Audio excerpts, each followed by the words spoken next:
Long ago, there was an emperor who loved beautiful things. He lived in a splendid palace filled with treasures. Around the palace was a beautiful garden where he sometimes walked. But the emperor had never been beyond his garden. He had never been into the forest where there lived a nightingale. One day a traveler came to the palace. He had walked through the forest on his way, and he told the emperor that he had heard a nightingale singing. "I had never heard a more beautiful song," said the traveler. The emperor sent for his servants. "Why have you not told me about this remarkable bird?" he said. "Bring it to me at once." So the servants dropped whatever they were doing and went off to search for the nightingale. They searched everywhere for a beautiful bird, but found nothing. Then, when they were about to give up, they met the daughter of a woodcutter. "I have heard the nightingale sing many times," said the little girl. Then she looked up into the trees and pointed to a small brown bird perched high in the branches. "There it is! That is the bird that sings so beautifully," she said. "But it looks so plain and dull," cried the servants. "It could not possibly have a beautiful song." The girl smiled and called to the bird, "Nightingale, nightingale, please sing." And the nightingale began to sing, filling the forest with beautiful music. "Nightingale, your emperor wishes to hear you. Come with us to the palace," said one of the servants. "This forest is my home," thought the nightingale, "but I will go to the palace to please the emperor." The emperor was surprised when he saw the small brown bird. He wondered if it really had the beautiful song he had heard about. "Sing, nightingale," he said. "Please sing for your emperor." The nightingale perched on the back of the throne and began to sing.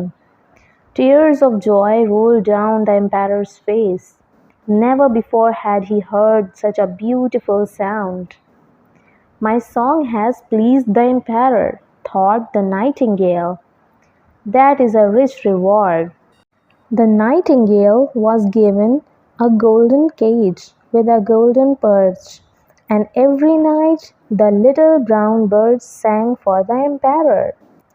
As its fame spread through the land, many people visited the palace just to hear it.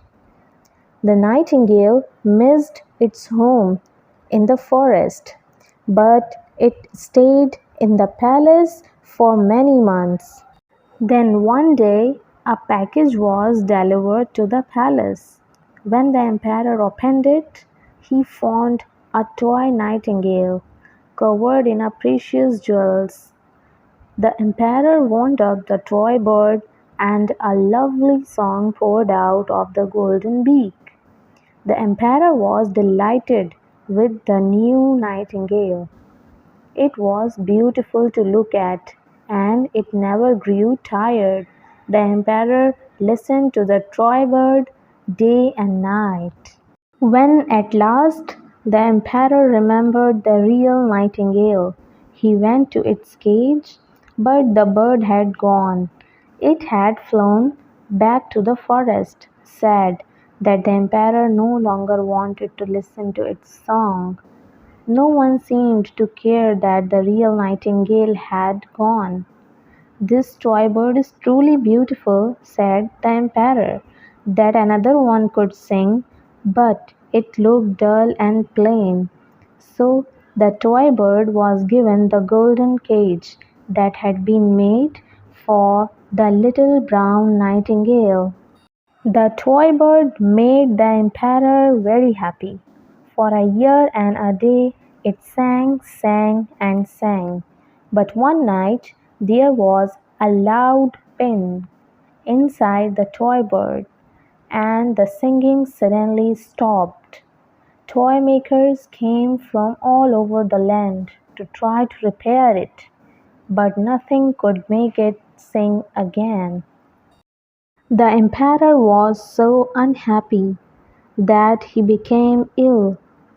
Each day he became more and more unhappy, and each day he grew thinner and weaker. His doctors thought he would die.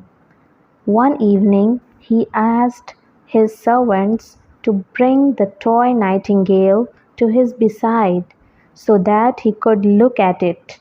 "Please, please sing for me and make me well again," said the emperor, but the golden beak remained closed. The doctors were in despair. It was then that the woodcutter's daughter was brought to the emperor. The little brown nightingale was perched upon her shoulder. "Nightingale, please, please sing for me and make me well again," said the emperor, and the plain little beak opened, and out poured the beautiful song of the real bird. On and on it sang, filling the palace with its sweet sound. The emperor felt his strength returning. He had tears in his eyes as he listened to the beautiful song. "How foolish I was to value a toy more than a real bird," he said.